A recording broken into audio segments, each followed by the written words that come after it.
Hello, I'm Nathanael Lessore and I am a writer.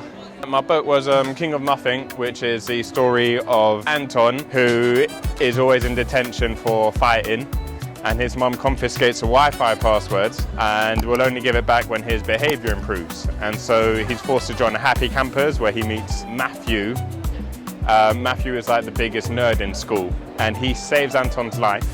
And so Anton pays Matthew back by making him cool. There were a couple of things that inspired it. I used to walk my little sister around to like taekwondo lessons when she was younger. I remember the kind of school bully back then in a local hall saw him doing like scouts, and so he was in his full uniform with like the scouts hat and everything and all these little badges, and he swore me to secrecy and said like, don't tell anyone at school that you saw this. And so I remember thinking like the juxtaposition between such a kind of like violent kid at school and here he is in his scouts uniform.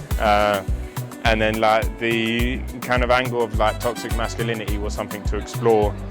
There has to be like some kind of conversation around misogyny, and I've hoped that this book would be something to start that conversation. There's a lot of fun parts. Anton is my main character. Anytime he has to interact with Matthew, who's a geekier character, I guess they're dynamic. And I guess the hardest part is the character of Nana, because my nan passed away like in a build-up to writing this book. Like any scenes with her in it were quite like emotional, sometimes in a beautiful way and sometimes in a way that was quite difficult. My ideal reader, 12 to 14 or maybe a bit younger. You got a sense of humour.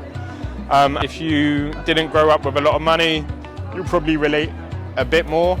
I think the Jhalak Prize is probably one of the most important prizes that celebrates diversity, not just in the publishing industry, but in the lives of like kids up and down the country. The wonderful things about the Jhalak Prize is that like kids can see themselves in books and they will carry on reading, and reading improves lives. And so the Jhalak Prize is directly improving the lives of kids by getting books to non-white readers and diverse readers.